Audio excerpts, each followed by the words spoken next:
Alors, bonjour tout le monde.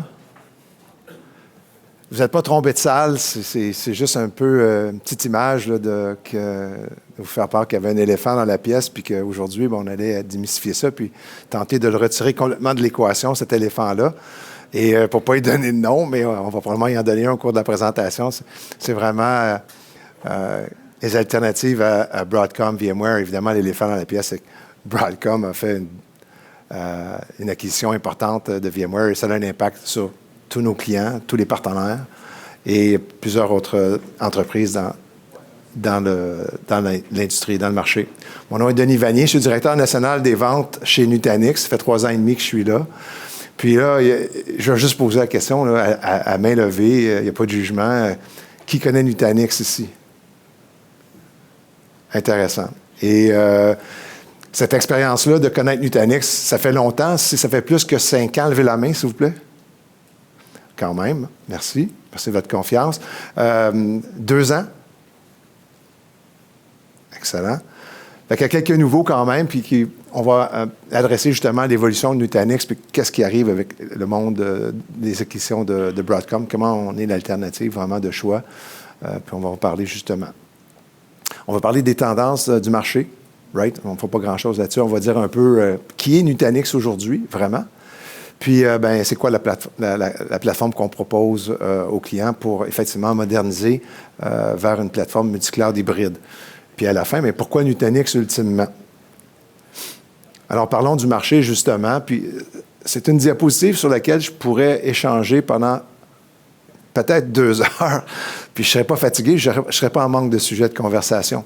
Il suffit de constater ici qu'on parle de 3 environnements opérationnels. On parle donc du Edge, ou ce qu'on appelle les systèmes périphériques, la périphérie, le centre de traitement traditionnel, le data center, comme on dit, on-prem ou en colo, et aussi le cloud public. Bon, les clouds publics, on parle des hyperscalers, les AWS, les Google, les Azure, et que ce sera un monde, effectivement, qui va être multi-cloud hybride. Ça, c'est indéniable aujourd'hui. Les analystes en conviennent, les clients en conviennent. Ce ne sera pas vraiment une question de le cloud privé versus le cloud public. C'est vraiment une question de où est-ce que la charge de travail devrait être optimale et dans quel environnement ça va opérer.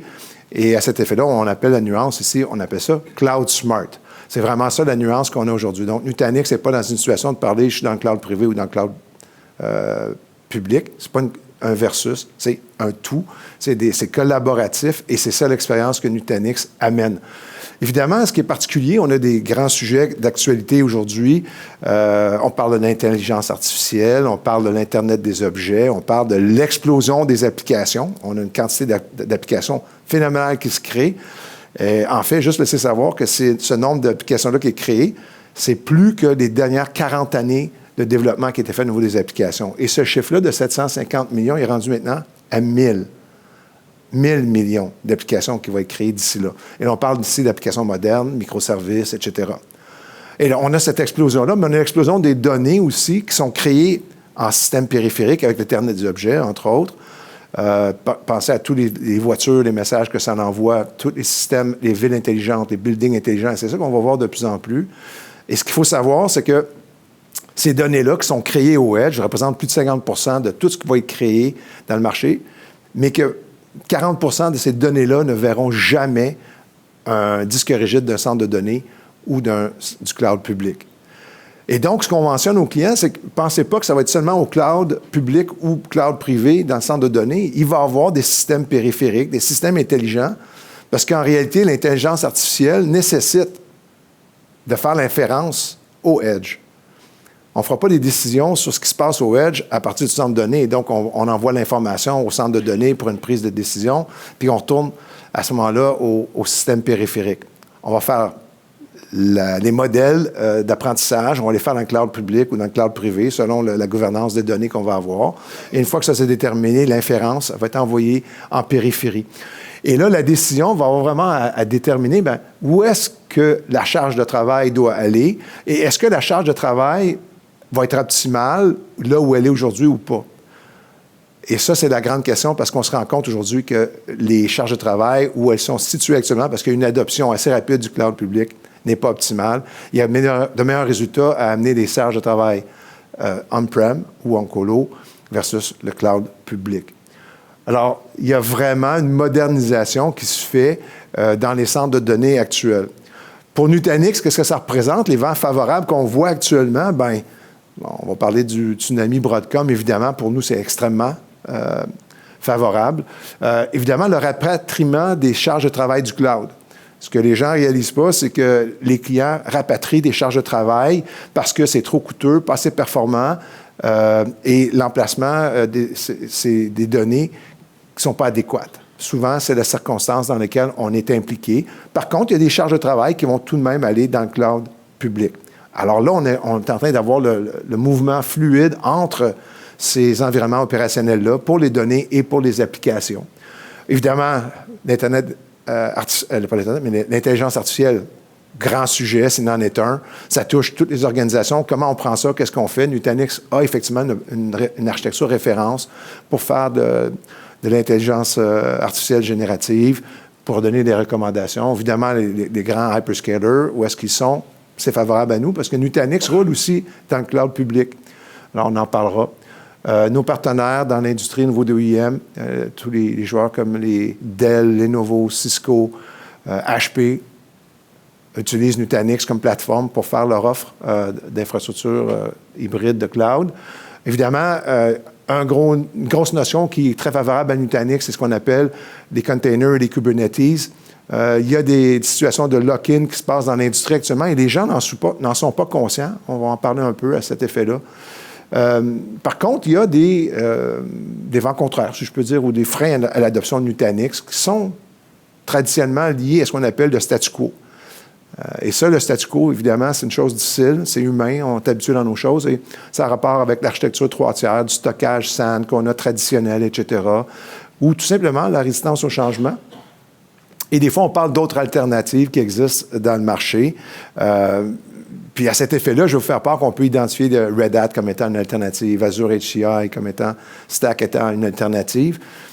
Dans les 10 dernières années, la seule compagnie qui a vraiment travaillé contre VMware à certains égards, puis je vous explique l'histoire ensuite, c'est Nutanix, avec 25 000 clients qui ont fait cette décision-là avant que l'annonce de Broadcom soit faite. Avant que Nutanix soit un peu ait un hyperviseur puis compétitionne vraiment sur l'offre VMware, peu de gens savent que Nutanix n'avait pas d'hyperviseur avant et que Nutanix était pendant 3 ans en ligne le partenaire de l'année de VMware. Pourquoi? Parce qu'effectivement, les gens roulaient ESX sur Nutanix et l'expérience utilisateur était supérieure. Alors, ça, c'est des freins à l'adoption qu'on voit. Mais en réalité, qui est vraiment Nutanix? Vraiment très sommairement, je ne vais pas avoir une slide de finance, quoi que ce soit, mais c'est 6 500 employés, 2,2 milliards de revenus. C'est vraiment une note de service de ce qu'on appelle le NPS, la satisfaction des clients, au-delà de 90 points, qui en fait varie de moins 100 à 100. Et ça fait 8 années en ligne qu'on est au-dessus de 90 points. Alors, mais ultimement, c'est qui? Bien, Nutanix, c'est le pionnier de ce qu'on appelle l'hyperconvergence. Alors, l'hyperconvergence, puis j'ai fait une slide, je ne vais pas faire la monter, mais si vous regardez un centre de données traditionnel, vous auriez un cabinet qui ressemble à ça, à gauche. Serveur, stockage, SAN, fonctions de réseautique, évidemment. L'hyperconvergence, c'est d'amener toutes ces fonctions-là dans un serveur x86. Donc, on appelle ça un Software-Defined Data Center. Et évidemment, là, en faisant ça, c'est qu'on enlève tous les silos technologiques, tous les silos d'expertise nécessaires. On facilite les opérations, la gestion des opérations. Et ça, c'est la valeur intrinsèque de Nutanix. Alors, lorsqu'on commence à essayer de dépanner ou déboguer une situation, bien, on a plusieurs intervenants à appeler, à intégrer dans le stockage. En passant, c'est toujours la faute du stockage. Les gars de stockage disent tout le temps c'est la faute aux gars de réseau. Dans ce cas-ci, on amène ça à une seule plateforme commune. Alors, on arrive effectivement à maximiser l'utilisation des ressources x86 et en faisant ça, bien, on détermine effectivement une seule plateforme de gestion pour tous les services que vous auriez besoin dans un centre de données au niveau des infrastructures. Vous pouvez me croire, pas me croire, mais comment on reçoit quand même des accolades des analystes dans l'industrie, que ce soit Gartner, que ce soit Forrester. Évidemment, en haut à droite, c'est toujours préférable. Gartner a fait une revue un peu différente cette année. Part d'un marché, presque 50% dans ce qu'on appelle le software HCI. Alors, Nutanix a évolué, non pas en étant une appliance, une boîte avec du logiciel, mais on a vraiment découplé l'applicatif, la pile applicative, du matériel. Ce qui va nous donner des options majeures de prendre l'applicatif et le stack applicatif, le rouler sur des serveurs, peu importe ce que vous avez dans votre cloud privé, ou d'aller dans le cloud hyperscaler et bénéficier de leur infrastructure à service à cet effet-là. Apprendre des fournisseurs infonuagiques. On veut avoir l'agilité, les capacités qu'on retrouve dans un centre de données d'un hyperscaler. Ce que vous voyez ici, là, ça s'avère être un centre de données Google. C'est des rangées et des rangées de râteliers de serveurs x86. Vous noterez ici, dans ces architectures-là, il n'y a aucun stockage SAN, zéro. Il y a un système d'exploitation qui est une architecture à grand déploiement, avec une seule fenêtre de gestion. On est passé de 20 gens pour gérer cet environnement-là à peut-être 3, 4, et avoir des ressources qui sont attribuées à d'autres fonctions dans l'organisation. Nutanix est issu de gens qui ont quitté Google avec la même architecture, le même OS WebScale en 2009. Alors, lorsque vous regardez Nutanix, la pile applicative, c'est exactement ce que vous allez trouver chez un fournisseur infonuagique. Ça permet de faire quoi chez les clients? Ça permet d'avoir une feuille de route pour adresser la transformation numérique. Les premières étapes, et ça, vous allez voir, ça touche aussi les gens qui sont maintenant sur VMware ou Broadcom et qui cherchent une avenue pour effectivement minimiser cette dépendance-là ou cet impact-là auprès de VMware. La première étape est vraiment de moderniser l'infrastructure. On parle ici là, typiquement de consolidation des centres de données, consolidation du stockage, parce qu'on peut avoir une seule plateforme de stockage pour les différents services qu'on va avoir, que ce soit du bloc, du file, du fichier, ou object, ou même des services de données Kubernetes, sous une même licence, une même plateforme de gestion à travers tous les environnements opérationnels. OK, je répète ça. Une plateforme de gestion de votre stockage à travers le Edge, le centre de données principal ou on-prem, et le cloud public. Et cette licence-là, je suis capable de la diviser en capacité entre les différents services de données. Une fois qu'on a fait ces éléments-là de consolidation du centre de données, de modernisation du centre de données avec du VDI ou les différentes fonctions de cette nature-là, même au niveau de la réseautique, on est rendu à offrir ce qu'on appelle des TI en service, l'automatisation de toute l'infrastructure en code, l'orchestration des ressources ou des capacités, faire son propre catalogue de services. Alors ça, c'est la deuxième étape pour vraiment développer votre feuille de route vers un cloud privé ou un environnement de type infonuagique. Lorsqu'on prend les deux premières composantes ici de modernisation de l'étape 1 et l'étape 2, vous prenez ça ensemble, vous venez de créer un cloud privé. C'est les fonctions qu'on trouve typiquement chez un fournisseur de cloud public. Vous l'avez fait on-prem. Maintenant, comment je fais pour extensionner dans le cloud public? Parce que les charges de travail ne seront pas tout le temps on-prem. On va voir peut-être les bouger pour question de coût, question de pointe, de pic de charge de travail. On arrive à Noël, beaucoup de transactions au niveau du retail. J'ai besoin d'augmenter la capacité ou des ressources. On peut aller faire ça dans le cloud public. On va augmenter les services, les ressources de computation à ce moment-là. Ensuite, bien, une fois que tu as créé un cloud public, privé, on-prem, que tu as utilisé le workload dans le cloud public, comment je fais pour unifier tout ça sous une même plateforme? Bien, c'est ça le défi et c'est ce que Nutanix apporte. Alors, lorsque vous regardez la pile applicative, les services, et vous regardez ça là, sur une plateforme multi-cloud hybride, là, puis je vous rends ça très, très simple. J'ai 30 minutes, hein, j'ai pas beaucoup de temps, puis je veux être assez puissant dans le message. Dans la gauche, vous avez un choix d'hyperviseur. Qui pensez-vous qui offre d'autres choix d'hyperviseurs à rouler dans leur même environnement? Mettons, est-ce que VMware permet d'utiliser d'autres hyperviseurs que ESX? Non. Est-ce que Microsoft Hyper-V permet d'utiliser d'autres hyperviseurs?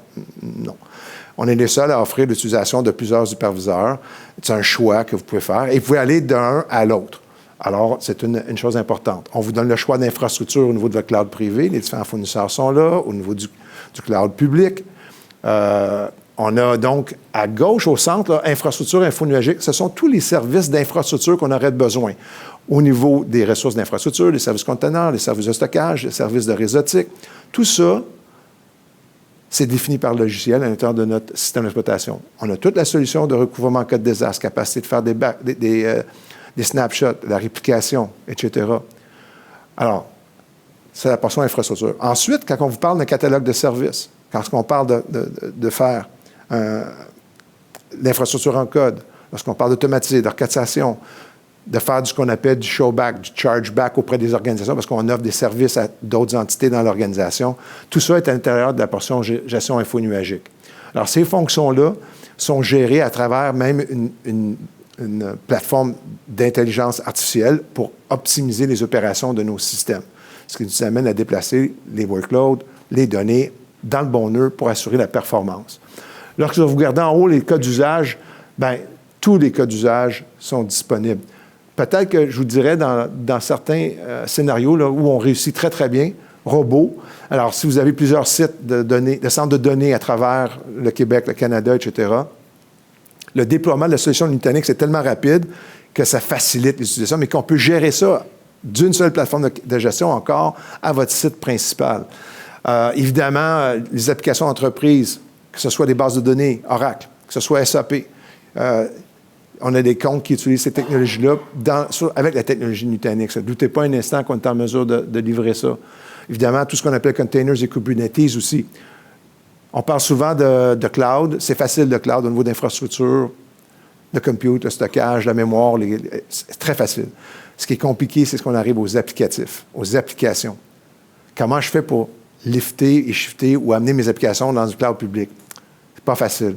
Alors, il y a beaucoup de travail à faire avec la CMDB. Lorsqu'on regarde les fonctionnalités de la plateforme, si vous doutez un instant, qu'est-ce que Nutanix peut faire avec ce que je vous ai montré dans la pile ou dans la plateforme multi-cloud hybride, on va comparer ça avec ce que se fait chez Broadcom. Alors, voici les fonctionnalités traditionnelles d'une plateforme qu'on retrouve pour faire un cloud privé et même extensionné dans le cloud public. Au centre, et je suis désolé, cette section-là est anglophone, puis c'est de ma faute, je n'ai pas bien sauvegardé la chose. Cependant, c'est tous les services qu'on trouverait, d'une part, pour faire un cloud hybride, être capable d'aller d'un endroit à l'autre. Alors, si vous êtes familier avec Broadcom, vous allez reconnaître les produits à gauche qui ont ces différentes fonctions-là.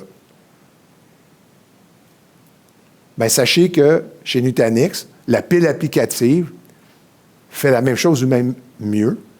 Puis je vous explique un peu pourquoi. VMware est issu d'un hyperviseur. C'est ça qu'a commencé la carrière ou l'histoire de VMware. Ensuite, ils ont grandi dans une plateforme cloud. Nutanix a été l'envers. On est arrivé avec une plateforme web-scale, architecture cloud, en premier. L'hyperviseur n'était même pas là. On a un hyperviseur qui s'appelle AHV, qui est le fruit de développement pour la défense nationale américaine et selon des critères de sécurité de la défense américaine. C'est ça qu'on cherche. Alors ça, nous, on a grandi avec le cloud comme étant la prémisse initiale, l'architecture web-scale de croissance, de performance, a priori. Et l'hyperviseur est venu après. Alors, la fonction d'architecture de cloud a été la base même. Le reste, pour Broadcom, une portion de ça a été faite à travers des acquisitions, est un peu plus legacy dans leurs produits. Mais sachez qu'on a exactement les mêmes fonctions, les mêmes outils avec Nutanix. On a notre propre hyperviseur, comme je vous ai mentionné. Et quand j'ai joint Nutanix, moi, il y a 3 ans et demi, l'adoption de AHV chez les clients était de l'ordre de 42 %. Les clients sont rendus à 70 % à utiliser Nutanix, AHV. Cas d'usage intéressant pour plusieurs, puis si vous êtes dans les TI traditionnels comme moi, ça vous choque tout le temps un peu, mais effectivement, ça fonctionne. Vous pourriez avoir votre production avec VMware et votre centre de recouvrement qui roule AHV. Là, vous allez me dire, ça c'est fou, c'est suicidaire. Non, non, ça fonctionne très bien. On le fait dans plusieurs cas. Et si c'est une étape pour diminuer l'empreinte VMware chez vous, c'est une stratégie pour commencer. Mais sachez que c'est un environnement, un kernel KVM, Enterprise Grade, qui est en mission à travers des endroits les plus sécurs du monde. Évidemment, un réseau de partenaires qui utilisent notre technologie assez grand. Il y a plus de 1000 solutions qui sont validées. Ce qui est très important, c'est de vous dire que si vous avez un projet de migration de VM, il y a des rapports actuellement de l'industrie, puis je vais vous en parler un peu plus tard. On a un outil qui s'appelle Move. C'est pas compliqué. Vous pointez à vCenter, vous prenez la VM, vous l'amenez dans Nutanix, c'est simple, c'est fini. On va faire des milliers de VM en quelques minutes. Je vous le dis, là, ça se fait vraiment très rapidement. Aussi simple que ça. Mieux, je vais vous dire, on peut le faire même de votre cloud privé au cloud public, puisqu'on extensionne les adresses IP et tout facilement. À cet effet-là, on en parlera. Il y a des présentations là qui s'en viennent. On est capable de faire des réplications croisées, donc le DR, comme je mentionnais tantôt. Et évidemment, c'est une conversion à un clic. Vous faites une fois, vous donnez les instructions, puis ça part, la chaîne se fait.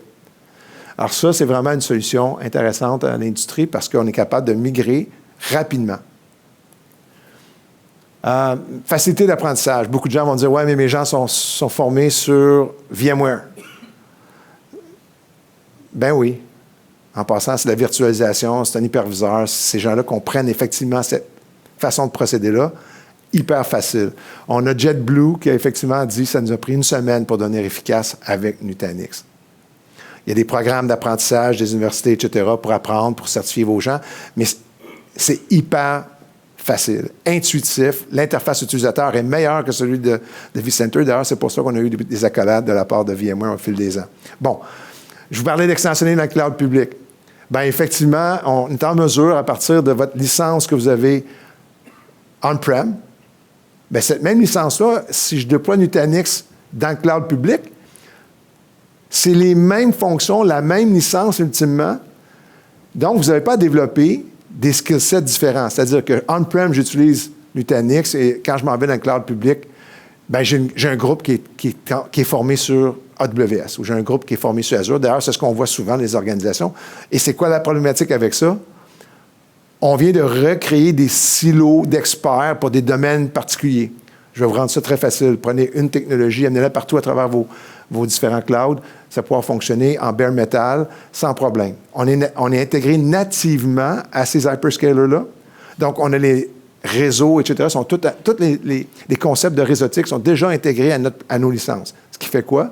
Ce qui fait que nos licences sont portables. Si vous avez une licence on-prem aujourd'hui, puis je roule un workload, puis je décide dans 1 an d'amener ma licence, je veux tuer ça on-prem, je veux l'amener dans le cloud public, prenez la licence, amenez-la dans le cloud public. Elle est portable. Il n'y a pas de lock-in à cet effet-là. Alors ça, c'est vraiment intéressant. Les migrations sont simples. Vous savez, l'annonce de Broadcom, VMware, a touché les clients, a touché de grands partenaires, a touché des OEM, a touché aussi un fournisseur comme AWS. Et à cet effet-là, AWS travaille conjointement avec Nutanix en partenariat pour donner une solution qui contre VMware, puisqu'ils ne peuvent pas le faire vraiment dans AWS. Alors, ils ont une offre qui vont rouler Nutanix dans AWS. On est ensemble au marché. Et là, on peut vraiment aider les clients à amener des charges de travail avec une extension de la réseautique entre les 2 plateformes, environnement opérationnel. On a une présentation, en fait, demain.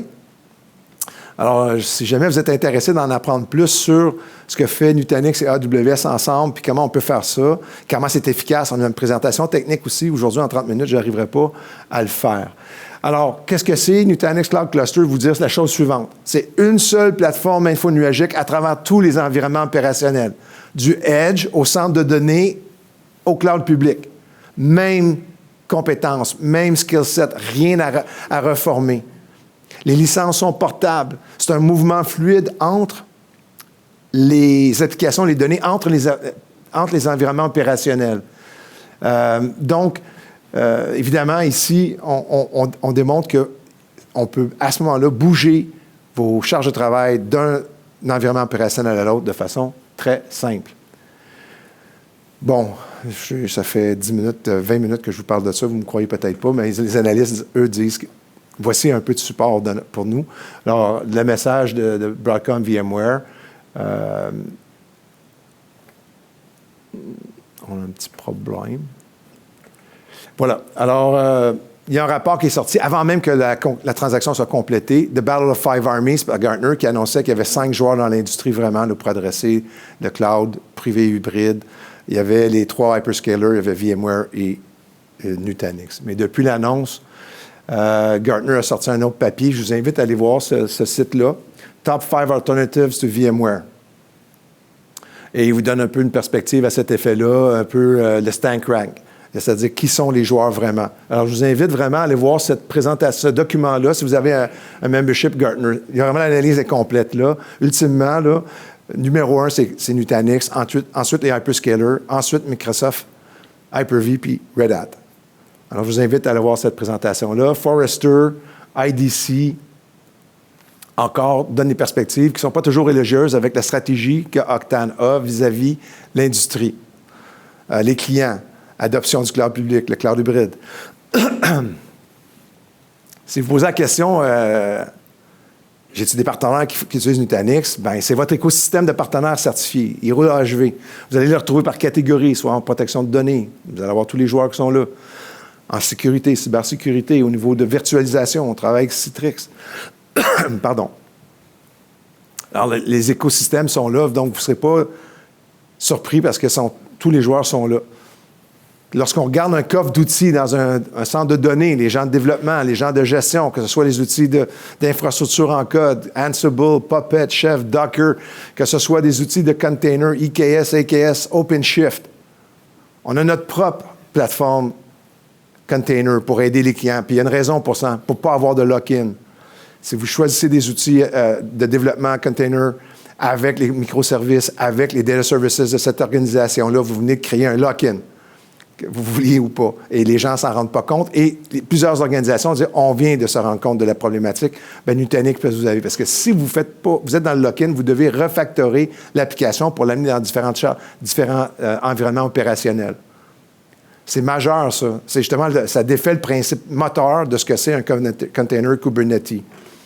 Des clients, les grands joueurs de l'industrie sont tous là, dans l'aviation, dans le manufacturing, dans le retail, dans le gouvernement.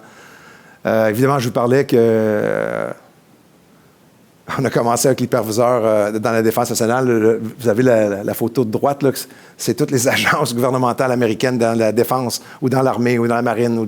Et les 3 lettres, là, que vous connaissez traditionnellement. Mais au Canada aussi, voici d'autres joueurs qui on travaille. Le gouvernement du Royaume-Uni utilise Nutanix aussi. On a des architectures de référence pour vous aider à déployer Nutanix de façon harmonieuse, simple. C'est tout documenté. On a une Bible qu'on offre. C'est 300 pages de comment aider à bâtir Nutanix. C'est spectaculaire. Les équipes d'architecture d'entreprise qui regardent ça, c'est une recette. Comment je fais ça? Boum, prends ça. C'est comme faire du gâteau. Alors, on a vraiment ça pour différents jeux, use case, cas d'usage. Et vraiment, c'est prêt. Alors, pourquoi Nutanix? Bien, on déploie un cloud en 1 heure ou 2. Et si vous avez plusieurs sites en plus que vous allez gérer, là, c'est la grande différence. Parce que les autres compétiteurs font ça en 2 jours. Bien, si vous avez 7, 8, 10 sites à faire, bien, pensez-y. On est plus efficace en termes de performance qu'un centre de données traditionnel à 3 tiers. On coûte moins cher que le cloud natif. Si vous voulez cloud natif, donc Azure, AWS natif dans leur environnement, c'est plus cher que de rouler Nutanix dans l'infrastructure en service, dans leur bare metal. Pourquoi? Bien, ça s'appelle du micro-gaspillage. Si vous voulez avoir des questions là-dessus, je vous invite à rencontrer l'équipe de ITI avec Nutanix. On va vous expliquer c'est quoi qu'on peut faire pour vous aider à sauver ça. Les migrations, c'est plus rapide. Je ne veux pas dire que c'est de la magie, mais c'est de la magie. Vous clignez de l'œil, c'est fini. OK, c'est vraiment ça comme ça que ça se passe dans les preuves de concept qu'on fait en clientèle. Alors, on vous offre de choix. Choix de l'hyperviseur, choix de la plateforme, d'infrastructure de serveurs, choix de l'hyperscaler. C'est de la liberté. C'est vraiment ça. C'est une seule plateforme unifiée, un seul ensemble de compétences, de skill sets à connaître pour rouler à travers les différents environnements opérationnels. C'est simple. Easy button, le bouton rouge, comme vous le savez, j'aurais dû le mettre, ça serait plus simple à comprendre. Je vous parle de nos aspirations, si vous me permettez un instant, puis où est-ce que vous allez voir Nutanix pour vous garder en tête qu'est-ce qu'on fait. Si vous reconnaissez là, les démarches qu'on va faire, là, on va être concentré sur un play multi-cloud hybride. On va aider les clients à faire un cloud privé, à extensionner dans le cloud public, à créer une plateforme unifiée pour tout ça. Vous allez nous voir aussi travailler sur ce qu'on appelle les applications modernes, donc Modern Apps, Cloud Natif, l'intelligence artificielle. Et là, on a des outils. J'ai NCP pour ce qu'on appelle Nutanix Cloud Platform. On a NC2 pour Nutanix Cloud Cluster, pour l'extension dans le cloud public. On a NKP. On a Cloud Natif. Ces solutions-là, c'est la stack applicatif qui vous donne les mêmes services que vous trouveriez. Aujourd'hui, c'est 2,2 milliards. Notre objectif, c'est d'être à 5 milliards de revenus et avoir une capitalisation boursière qui va passer de 13 milliards à 50 milliards, ce qui nous ferait une des 5 top entreprises logicielles dans le marché. Alors, pour le faire, on a nos partenaires d'infrastructure, nos partenaires comme ITI, qui nous aident à aller vous voir et vraiment, venez nous voir. Évidemment, le tsunami Broadcom nous aide. Alors, dans le tsunami, dans la tempête Broadcom, on est votre phare dans cette tempête-là. N'hésitez pas à venir nous rencontrer. On est au kiosque ici, 507, bien, vous savez où est-ce qu'on est, dans la salle où tous les kiosques sont. Venez nous rencontrer, parlez avec l'équipe d'ITI, votre représentant ITI. Ensemble, on va trouver des solutions pour vous aider. Merci beaucoup encore une fois pour votre temps. Bonne fin de journée, bonne fin de session.